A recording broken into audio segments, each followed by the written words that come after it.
Alright, guys, hope you all having a good weekend. So, Alibaba, pretty big pump, and we can officially say that anything and everything that was basically gained through that pump is officially gone, and stock is right back above where it was trading pre-stimulus headlines at around $82, $83 levels. So stock today is down 2.8%, $83. Market capitalization $198 billion at this moment. So now officially round trip, and I was hoping that the stock would stay above its earnings lows, but we did continue selling off because as much as we like to buy discounted stocks in China, we have no clue what's going on over there economically, and also we all know that the presidency of Trump is going to be putting a lot of uncertainty regarding the trade and also the investment hesitation, probably until he is in the office and until he basically starts executing whatever he was preaching about, right? So we still have a lot of time, and in the meantime, year's about to be ending. Alibaba year to date 7% plus, and luckily we have a record of us saying that this is not going to keep going up and pull back at least to 50-day moving average. But my thought was, okay, if we do hover around these levels and they report good earnings, we could possibly go back above these levels by the end of Christmas.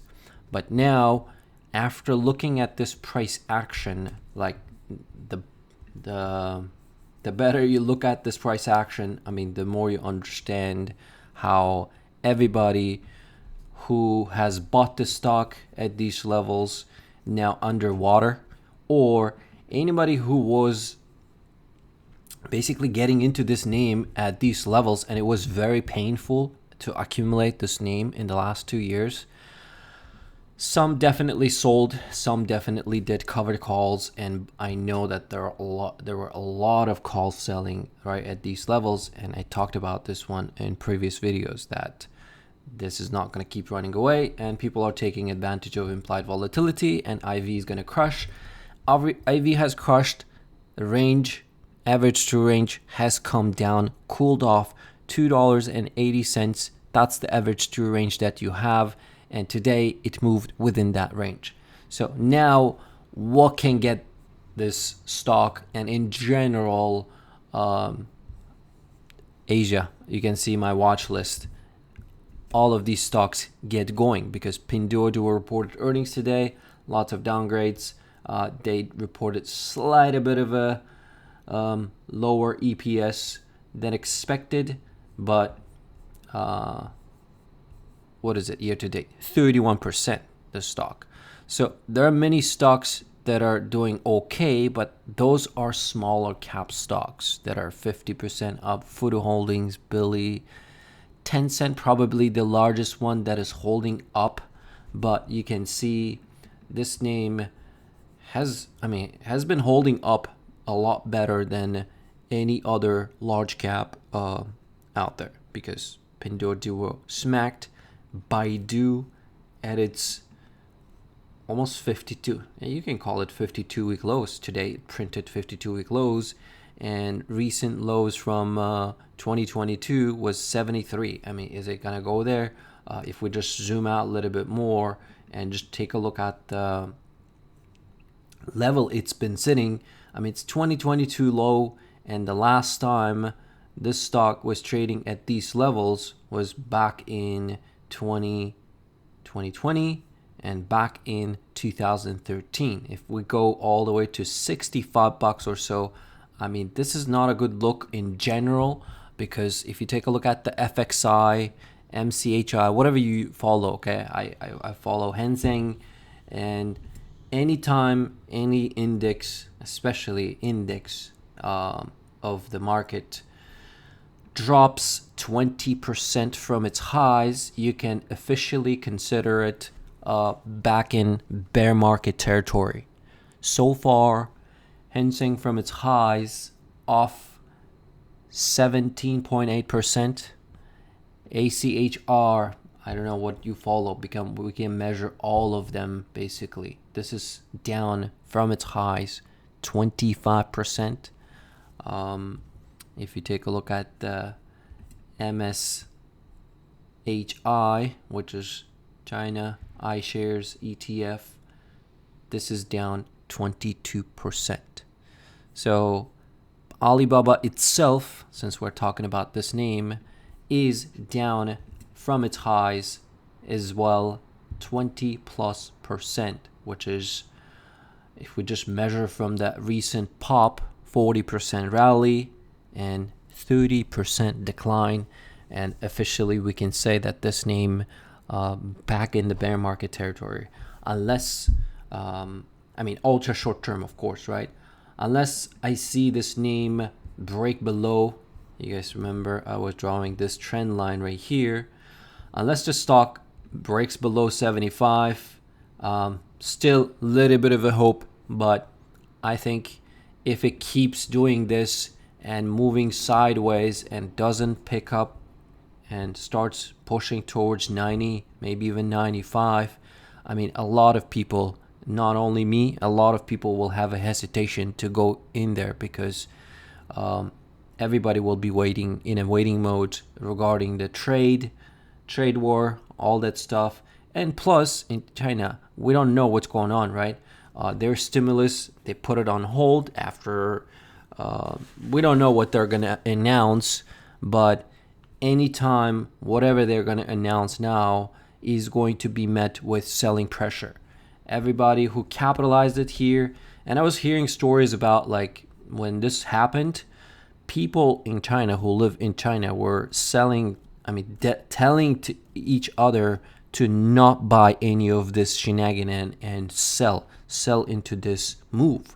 It's basically citizens of that country. They were just taking advantage of that move, and they were pessimistic about that move, even when this was already up 30-40%. Their market was running crazy, and there were many, actually majority were pessimistic. And I just heard about that story actually very recently, but it's very interesting, right? And here we are in the United States where we are just trading this name, and we don't also know about the numbers because we have to just take any number that is being presented to us from there with a grain of salt, because anything ADR, it's not audited numbers, okay? SEC cannot audit any of the reports that are being reported from any stock that is out there and listed here as an ADR. I don't know if you knew that, but that has always been the case. My take, resistance, again, just like I told, if it doesn't get going back above, I know it's sitting at 200-day moving average. If it doesn't get going above, I'm not interested to even short this name, because at this point, this range, it did spend quite some time in this range. If you take a look back 2 years, it can stay here for a while. But in terms of option activity, I'm not seeing option activity excitement either. You can see the amount of outside of the money calls still sitting open interest crazy. And look at the in the money calls. I'm not seeing much of it in the money calls. But again, I cannot tell if these outside of the money, very large open interest, it could have been definitely sold.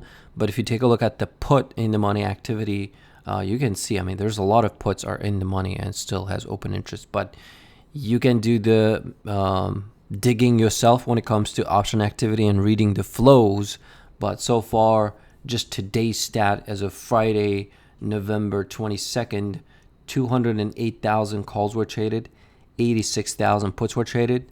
And I don't want to say that there are not people coming in buying like aggressive outside of the money calls. There are, but it's not like many orders coming in at this level. But we have to sit and watch, see how these flows come in. I'm seeing February 97.50 call.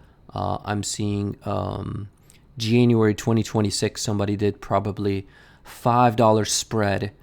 Pretty cheap spread, actually, 50 cents. They did for 2026, 125, 130. I mean, this is almost more than a year, I want to say. About a year and 2 months, 3 months. Debit spread, probably. But it's not significant because, I mean, it's only 1,300 contracts. If you multiply it by 50 cents, that's not a lot. This is not a big money going in this. And I really hate those, billionaires who pumped this name saying that China released the bazooka, buy. And if you take a look at their own filings, very soon it will come out in January. You will realize that those people themselves either sold the heck out of their shares at these levels, or they sold the heck out of call options deep in the money calls, covered calls. But that's my update for the stock. Of course, not really optimistic, but if you were waiting for a discount, well, you got to be careful and you don't want to go full size. And these videos purely for educational and entertainment purposes only. Don't forget to like, subscribe. I will see you in the next one.